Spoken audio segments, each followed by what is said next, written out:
Hello people, welcome to the literary drama with Aditi. आज हम करने वाले हैं chapter first of class 9th, the fun they had by Isaac Asimov. Isaac Asimov एक American writer हैं, professor हैं and इनको एक बहुत ही बड़ा ऑथर कहा गया है साइंस फिक्शन का। मोर देन 500 से ज्यादा बुक्स ये लिख चुके हैं डिफरेंट एरिया ऑफ इंटरेस्ट से। So very popular author he is. And इनकी स्टोरीज की खास बात यह है कि कहीं ना कहीं इनकी स्टोरीज साइंस से रिलेट जरूर करती है। एंड इस चैप्टर में हम उसी बात का एक एग्जाम्पल देखने वाले हैं कि उनकी जो स्टोरीज होती हैं उनमें टेक्नोलॉजी और साइंस जरूर होती है। Now before starting the chapter, introduction देख लेते हैं। बहुत ही लाइट स्टोरी है, बहुत फन स्टोरी है and it is set in the future. It means ये जो स्टोरी है ये बहुत साल आगे की है। और कब की बात हो रही है इस स्टोरी में?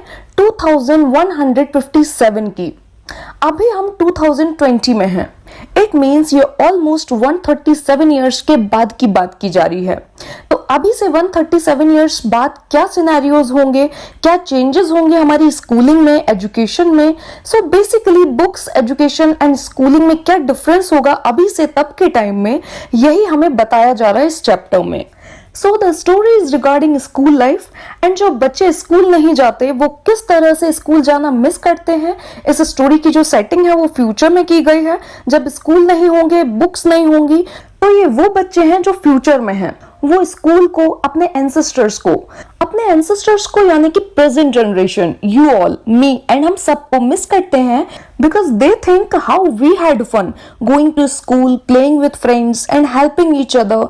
एंड लास्ट में हमें पता चलेगा कि ये एक इमेजिनेशन है by a young girl Margie, जिसको पता चलता है कि पास्ट में उसके एंसेस्टर्स स्कूल जाते थे, सारे स्टूडेंट्स साथ में पढ़ते थे और वो सोचती है कि इन लोगों को कितना मजा आता होगा बिकॉज ये लोग स्कूल गए थे।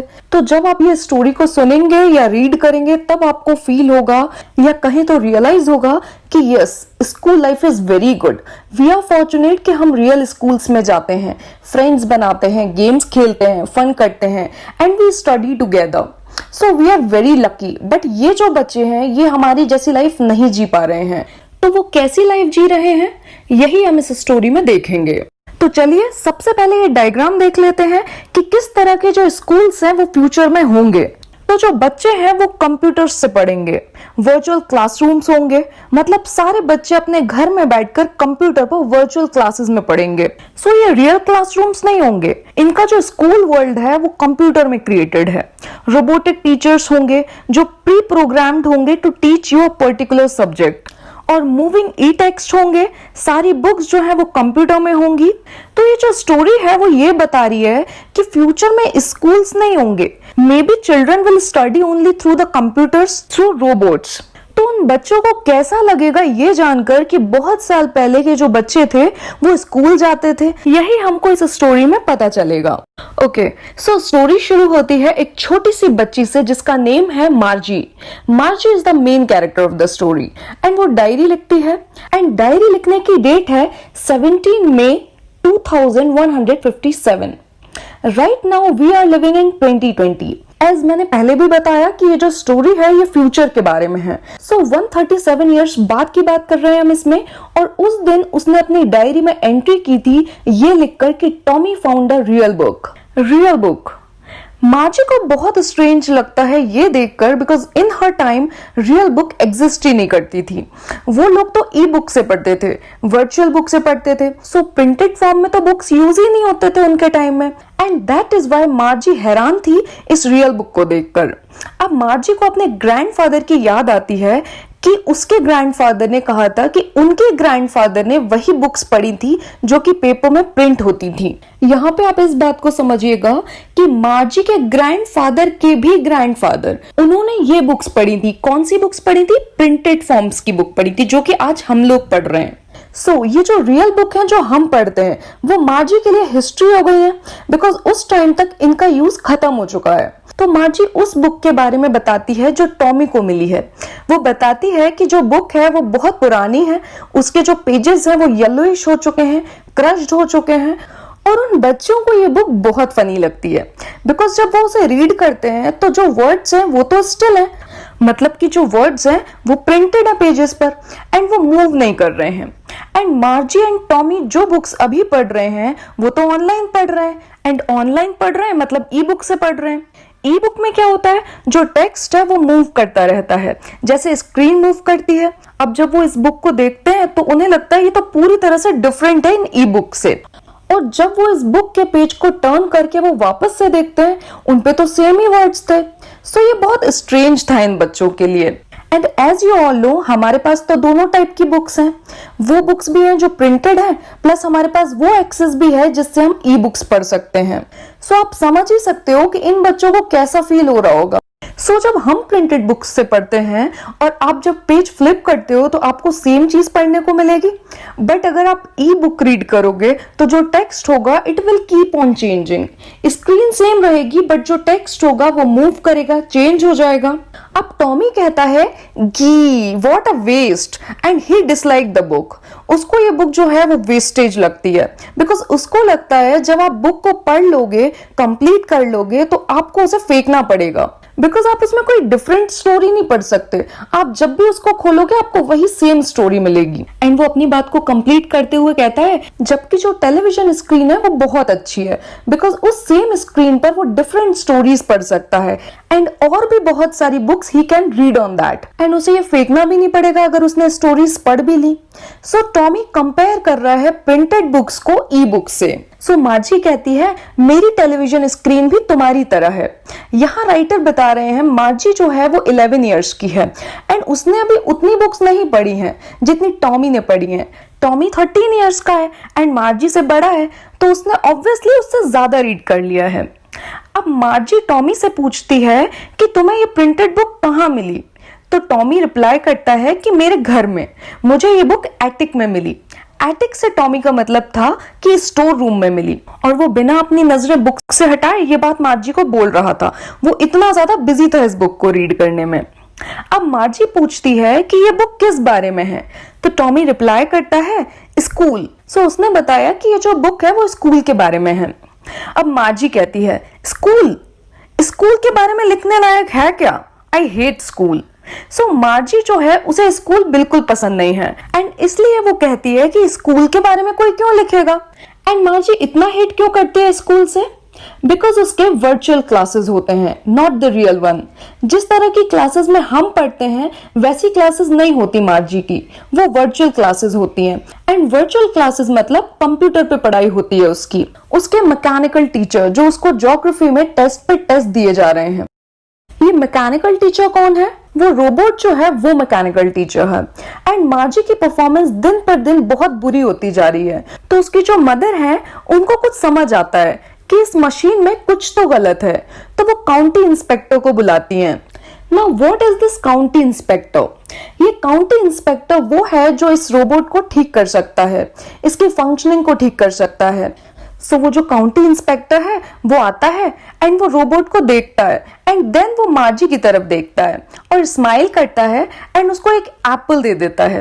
ये काउंटी इंस्पेक्टर लुक में काफी ज्यादा फैट दिखता है, हाइट भी उसकी ज्यादा नहीं होती, उसका रेडिश फेस है, एंड वो बहुत सारे टूल्स एंड वायर्स कैरी करता है मैकेनिकल टीचर को ठीक करने के लिए, यानी कि रोबोट को ठीक करने के लिए।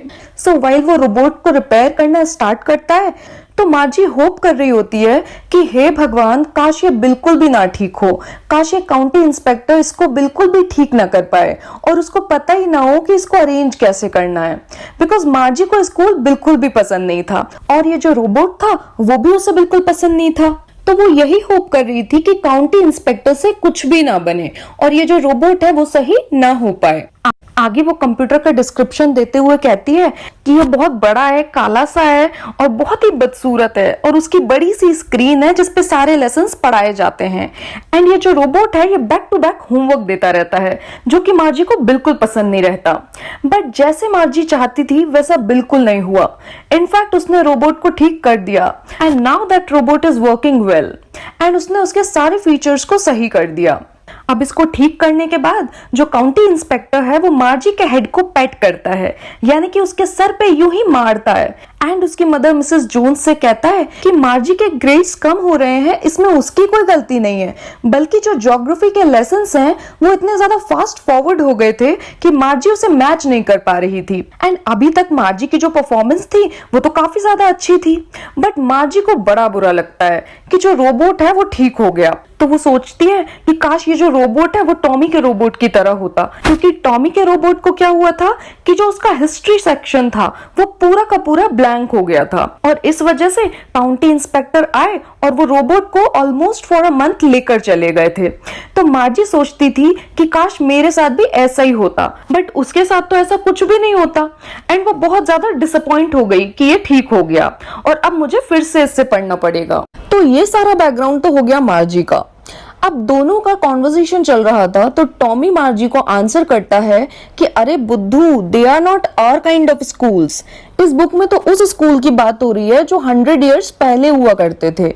But Margie, she was hurt, वो तो सैड ही थी, एज उसने इतना कुछ फेस किया था, so she had only negative thoughts about school.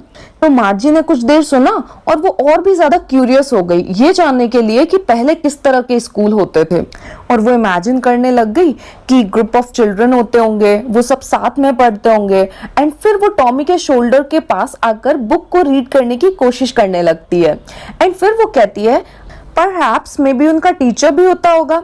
तो टॉमी रिप्लाई करता है ऑफ कोर्स उनका टीचर होता था, बट वो रेगुलर टीचर नहीं होता था, बल्कि वो एक आदमी हुआ करता था, not like a mechanical teacher.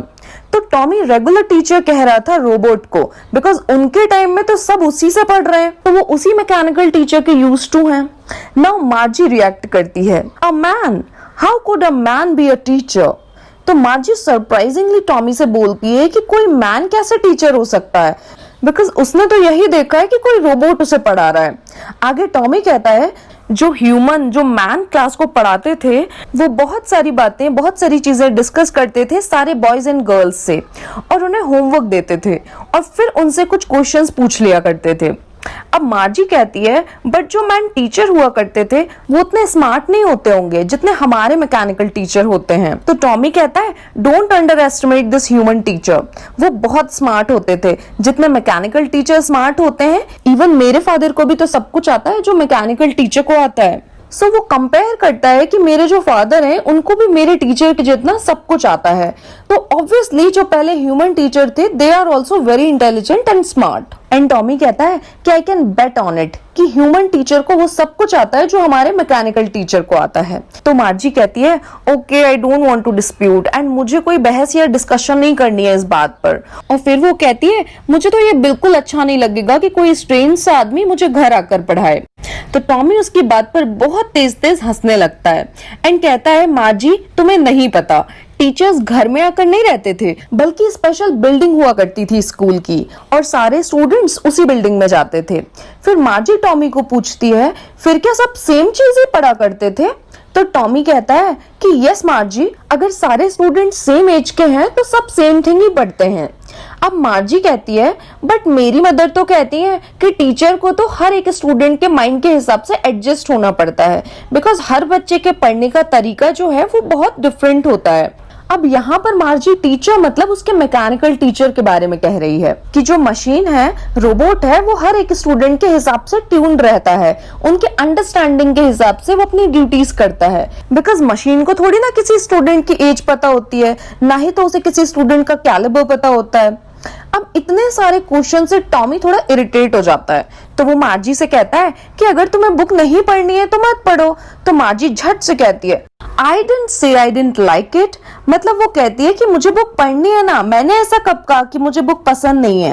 और वो अब काफी इंटरेस्टेड है एंड क्यूरियस है बुक को लेकर कि स्कूल में क्या होता था, स्टूडेंट्स कितना एंजॉय करते थे, फन करते थे।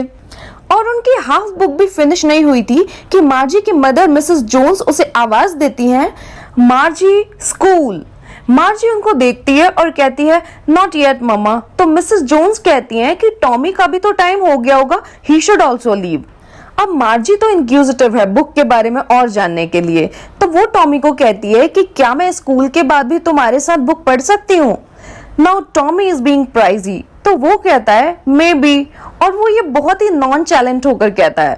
नॉन चैलेंज मीन्स डिसइंटरेस्टेड होकर, कैजुअल वे में कि हाँ ओके देखते हैं टाइप्स। अब टॉमी बहुत ग्रेट फील कर रहा है बिकॉज मार्जी बहुत इंटरेस्टेड थी, क्यूरियस थी बुक पढ़ने में, और फिर टॉमी ने अपने आर्मपिट में बुक को फंसाया और अपने घर चला गया। अब मार्जी भी अपने स्कूल चले गई, वो स्कूल जो उसके बेडरूम के जस्ट राइट में था, जो कि उसका वर्चुअल स्कूल है, जहां पर मैकेनिकल टीचर उसका वेट कर रहे हैं। एंड जो मैकेनिकल टीचर है वो रोज सेम टाइम पर उसका वेट करते हैं एक्सेप्ट सैटरडे संडे। तो सैटरडे संडे मार्जी की छुट्टी हुआ करती है। सो कुछ इस तरह का क्लासरूम होता है मार्जी का, और ऐसे वो चेयर पे बैठती है एंड रोज अपनी वर्चुअल क्लासेस लेती है मैकेनिकल टीचर से। एंड मार्जी हर रोज सेम टाइम पे पढ़ती है बिकॉज उसकी मदर बहुत पर्टिकुलर है उसकी पढ़ाई को लेकर, और वो कहती हैं कि अगर वो रोज सेम टाइम पे पढ़ेगी, रेगुलर आवर्स में पढ़ेगी, तो वो बहुत बेटर परफॉर्मेंस दे सकती है अपनी पढ़ाई में। सो अब मार्जी बैठी हुई है स्क्रीन के सामने and that machine is telling to Margie that आज हम अरिथमेटिक लेसन्स करेंगे, यानी कि मैथ्स, और उसका टॉपिक है addition of proper fraction. And फिर वो मशीन इंस्ट्रक्ट कर रही है मार्जी को कि अपना होमवर्क इंसर्ट करे। अब मार्जी उस होमवर्क को इंसर्ट करती है रोज की तरह, but there is no fun left, no excitement. But उसे अपना काम पूरा करना है, तो वो बहुत ही बोर होते हुए उस काम को खत्म करने के लिए वो इंस्ट्रक्शंस फॉलो कर रही है। But she is so dull and उसे बिल्कुल मजा नहीं आ रहा है। एंड वो उस पूरे ड्यूरेशन में इमेजिन कर रही है ओल्ड स्कूल के बारे में कि उसके ग्रैंडफादर के भी जो ग्रैंडफादर जब लिटिल बॉय थे, तो कैसे सारे स्टूडेंट्स स्कूल आते होंगे, हंसते होंगे, शाउट करते होंगे स्कूल में, साथ में बैठते होंगे, पढ़ाई करते होंगे, और फिर सब साथ में अपने घर निकल जाते होंगे। और ये लोग तो होमवर्क में भी एक दूसरे की हेल्प ले लेते होंगे और सब कुछ डिस्कस भी करते होंगे। So all day during her school time वो यही सब इमेजिन कर रही है। सो यहाँ पर राइटर हमें स्कूल जाने की इंपॉर्टेंस बता रहे हैं कि आपकी लाइफ में फन है, एक्साइटमेंट है, बिकॉज आप स्कूल जाते हैं, आपके फ्रेंड्स हैं और आप लोग उनके साथ फन करते हो। बट मार्जी के लिए ये हिस्ट्री है एंड सी वो कितना मिस करती है उस स्कूल लाइफ को जो आज आप लोग जी रहे हैं। So you should be grateful about it because without school your life will be very dull and boring. आगे वो कहती है हाउ गुड इट इज कि जो पहले टीचर हुआ करते थे वो ह्यूमन होते थे, not like my boring mechanical teacher. अब जैसे ही मार्जी ने होमवर्क इंसर्ट किया तो स्क्रीन पर फ्लैश होने लगा when we add fractions, half and 1/4 and so on. But Margie was continuously thinking about the old school days, और वो सोचती रही about the fun they had। यही स्टोरी का टाइटल है The Fun They Had। So what fun they had? The fun of going real school। So with this we come to an end of this chapter। This was really a fun story। I know after listening to this story, each one of you will relate it to your school life. And if you are enjoying my lessons, then please shower your love by subscribing to Literary Grammar with Aditi and please press the bell icon. Thanks for watching.